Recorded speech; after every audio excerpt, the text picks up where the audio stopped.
Bom dia a todos, obrigada pelo convite, é uma honra estar aqui com vocês. Vou falar, então, sobre o impacto da apneia do sono nas diversas doenças, mas mais especificamente da apneia obstrutiva do sono, pela frequência e pelas consequências nessas doenças.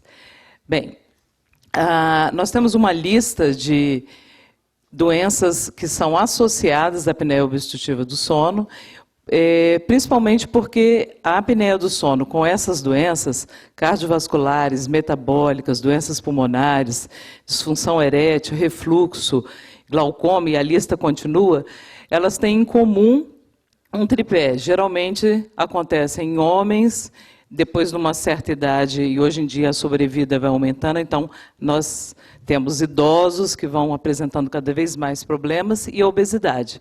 Então, esses três fatores fazem com que essas doenças se associem. Agora, independente da associação, a presença da apneia obstrutiva do sono em pacientes que têm essas doenças tem um efeito de agravar e trazer piores consequências. Bem, como o Dr. Luciano falou, nós temos, então, a atual classificação internacional dos distúrbios do sono, a versão 3, agora de 2014. E como é que a gente pode classificar que um paciente tenha a síndrome da apneia obstrutiva do sono? Então, na polissonografia, o exame tem que apresentar mais de 5 eventos obstrutivos por hora, considerando apneia, hipopneia e aquele esforço que o paciente faz para respirar, que leva a um despertar, e pelo menos um desses sintomas ou sinais clínicos. Queixa de uma sonolência excessiva que não tem uma outra causa, a pausa respiratória, geralmente relatada pelo companheiro de cama ou o próprio paciente perceber, o ronco, que é o carro-chefe, né? Esses pacientes procuram muitas vezes a gente pelo ronco, que incomoda o parceiro. E a novidade nessa classificação é isso aqui. Antigamente era um desses 3 sintomas, mais a polissonografia. Nessa nova classificação de 2014, eles enquadraram as doenças associadas, ou seja, aquelas que eu citei. Se o paciente tem uma doença cardiovascular, metabólica, de humor, cognitivo, ou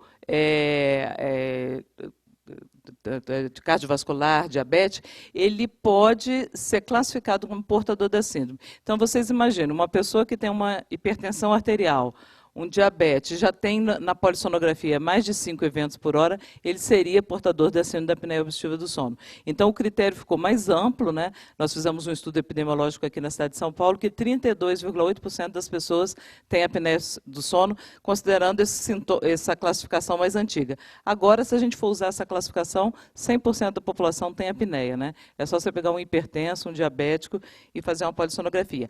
Mas a ideia dessa inclusão dessas doenças é para alertar nós, médicos, pneumos, otorrino, endócrino, clínicos gerais, cardiologistas, que a apneia do sono é muito frequente nos portadores dessas doenças. E o outro critério dessa classificação é se o paciente não tem sintoma nenhum, ele não queixa de ronco, de sonolência, de apneia, mas ele tem na polissonografia mais do que 15 eventos por hora, é chamado a síndrome da apneia obstrutiva do sono. Parece estranho, porque síndrome, a pessoa tem que ter sinal e sintoma, mas isso aqui se deve a que muitos pacientes, principalmente pacientes idosos, mulheres, eles não sabem que têm a apneia obstrutiva do sono, ou por dormirem sozinhos, não saber se ronca, ou por não saber caracterizar a sonolência. Então, eles deixaram esse critério para a gente poder também detectar esses pacientes que não relatam sintomas. Na polissonografia, para entender por que a apneia do sono corrobora com essas doenças e pioram essas doenças, o paciente, durante a noite, aqui é um traçado a 120 segundos de um exame de polissonografia, aqui são os parâmetros de eletroencefalo, oculograma, mas olhando aqui na parte respiratória, esses pacientes param de respirar, então obstrui a faringe, então o fluxo de ar no nariz e na boca fica ausente, né? passa a não apresentar essa onda, e o paciente, como é uma apneia obstrutiva, o centro respiratório dele está íntegro, ele faz um esforço para vencer a sua obstrução. O que acontece? Quando está obstruído, fazendo esse esforço, o oxigênio vai caindo, né? A gente fala como se o paciente tivesse uma rolha, né? Fechou a garganta, e a consequência é um despertar para ele restaurar novamente a respiração. Então, qual é o vilão dessa doença? Esforço respiratório, queda de oxigênio e despertares frequentes durante a noite. Então, juntando esses 3 fatores, redução da pressão intratorácica pelo esforço que o paciente está fazendo com a obstrução da faringe, a hipoxemia intermitente e a fragmentação do sono, isso desencadeia uma cascata de mecanismos no organismo, ou seja, aumento de estresse oxidativo, hipercoagulabilidade, inflamação, alterações metabólicas, começa a lesar o endotélio, pode progredir para a lesão da íntima, do vaso, e até a formação, né, de oclusões, rupturas de trombo e aí os eventos cardiovasculares. Então, está muito estabelecido na literatura que a apneia do sono é um fator desencadeante dessa lesão vascular. Entrando dentro das doenças. Então, a hipertensão, esse foi um trabalho clássico do New England em 2000, mostrando que numa coorte grande, um estudo transversal, encontrou-se uma relação progressiva e linear entre aumentar o índice de apneia e ter risco para hipertensão. Então, o índice de apneia acima de 15 por hora conferiu um risco nessa população de ter 3 vezes mais chances de ter hipertensão. E a gente sabe que 40% a 60% dos pacientes portadores de hipertensão arterial têm apneia obstrutiva do sono. Então, é das doenças cardiovasculares a mais definida com relação à causa e efeito da apneia obstrutiva do sono. Bem, então, se a hipertensão, se a apneia do sono causa e piora a hipertensão, começou a se estudar, vamos tratar a apneia do sono para ver se a gente reduz a pressão arterial.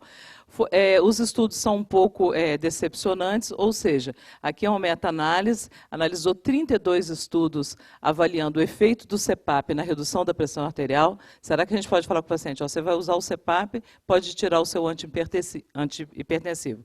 E os achados são muito modestos, ou seja, o CPAP cai muito pouco a pressão arterial sistólica e diastólica, sendo diurna ou noturna, ou seja, em torno de 2 milímetros só de mercúrio, e ele atua, a resposta ao CPAP é num grupo muito reservado. São os pacientes mais graves, que têm apneia mais graves, aqueles sonolentos, ou seja, o paciente sem sonolência não tem tanto uma resposta na pressão arterial, aqueles que usam o CPAP, que é um grande problema, né? Então, o CPAP é aquela máscara que a pessoa tem que dormir noite inteira com uma máscara, com um aparelhinho jogando uma pressão positiva. Muitos desses pacientes não conseguem usar, esquecem de usar o aparelho, né? Então, para ter resposta na pressão arterial, o paciente tem que usar, hoje em dia se preconiza usar a noite inteira, mais do que 7 horas por noite. Então, tratar a hipertensão só com CPAP, hoje em dia, não é bem aceito, você tem que usar os antihipertensivos também. Mas o foco hoje em dia está no efeito do CPAP nos portadores de hipertensão arterial refratária ou resistente, né? Aqueles que já usam mais de 3 medicamentos e continuam hipertensos, ou 4 medicações. Então, essa é uma meta-análise que avaliou 6 pacientes, nós participamos dessa publicação, e tem um trabalho também aqui do pessoal do INCOR, que é o Rodrigo Pedrosa, mostrando que nesses pacientes, sim, se você usa o CPAP, você consegue uma redução, tanto na pressão sistólica de 24 horas e diastólica, chegando até 7 milímetros de mercúrio. Então, talvez esse seja o paciente mais inflamado, com mais alteração simpática, que você desobstrui a via aérea e melhora a pressão arterial. Bem, agora, com as outras doenças cardiovasculares, a apneia do sono ela pode atuar porque ela favorece a hipertensão ou, às vezes, diretamente. Então, com relação às arritmias, esse é um estudo que mostra a recorrência de fibrilação atrial depois de cardioversão é maior nos pacientes que têm apneia do sono. Então, comparando controles, pacientes com apneia do sono tratado e não tratado, aquele que é não tratado, ele tem o dobro de chance de ter recorrência da fibrilação atrial do que o controle e também do que aquele que é tratado. Então, é considerado uma arritmia bem prevalente associada à apneia do sono.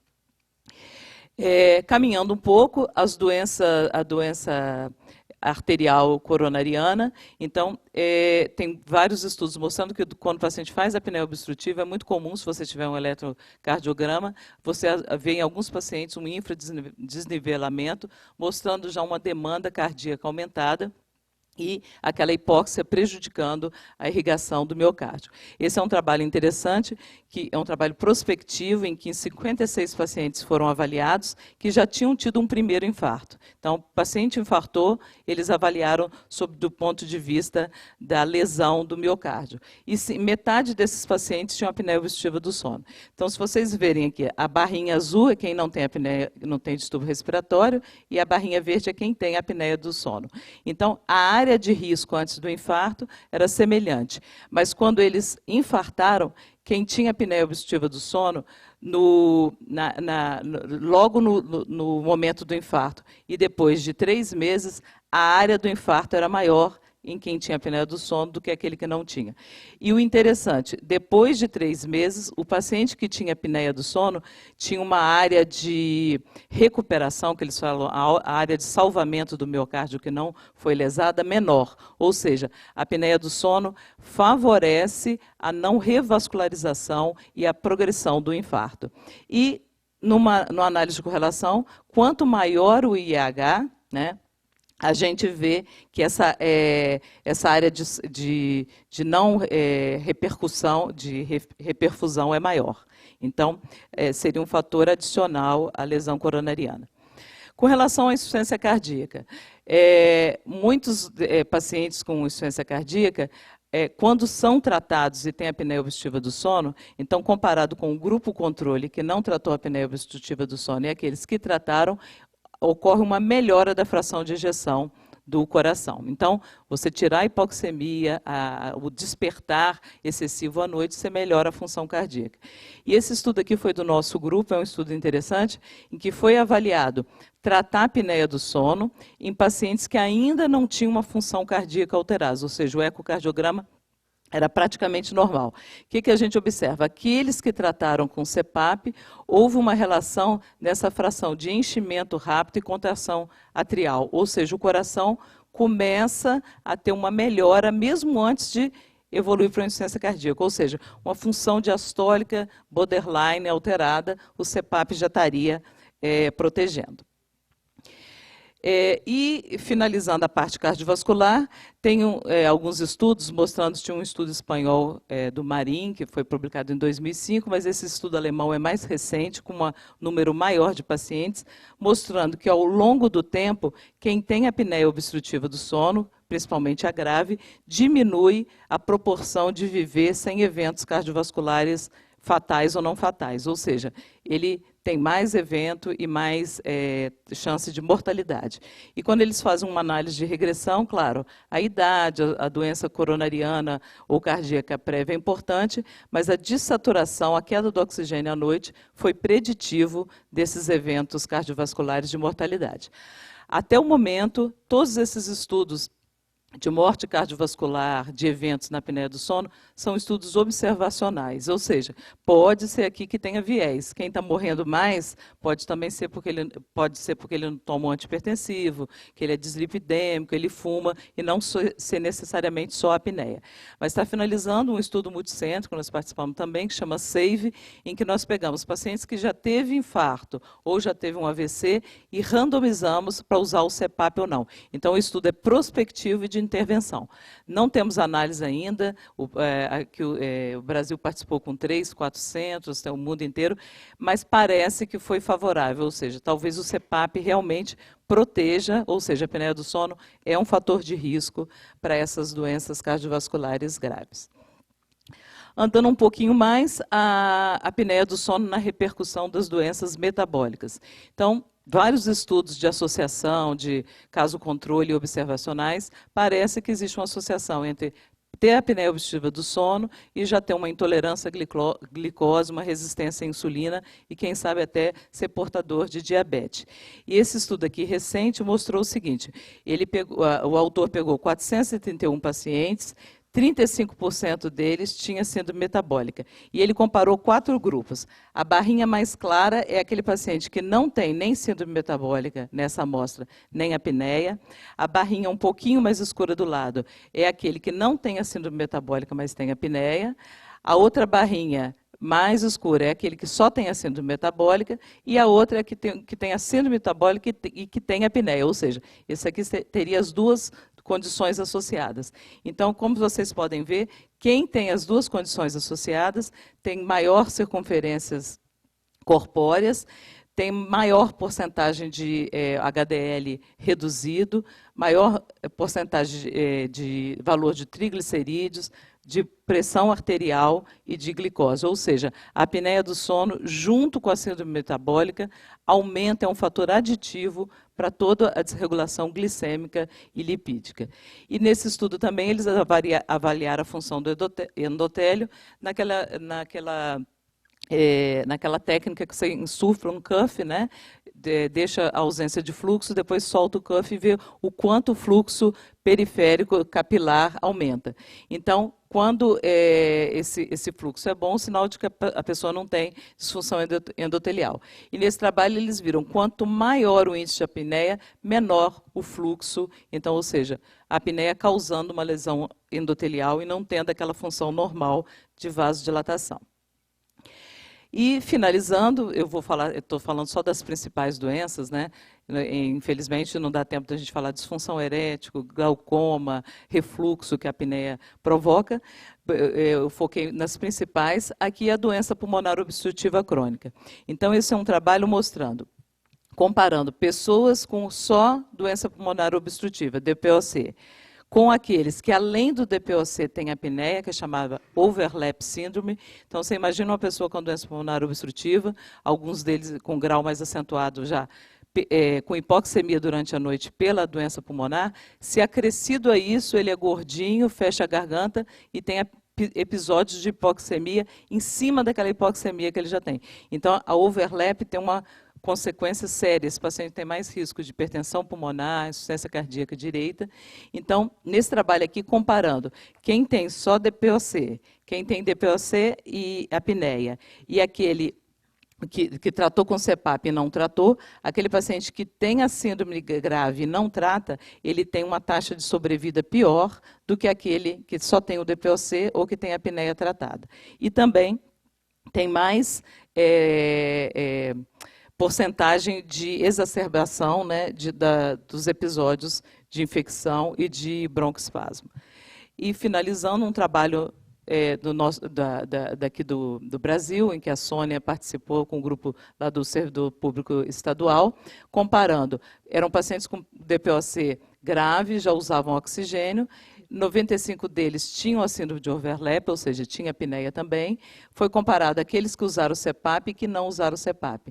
Quem não usa o CPAP tem uma taxa de sobrevida maior, ou menor, né? Morre mais do que aquele que usa o CPAP. Ou seja, tratar a apneia obstrutiva do sono no paciente com DPOC, você ganha em termos de qualidade de vida, de não ter exacerbação e de maior sobrevida.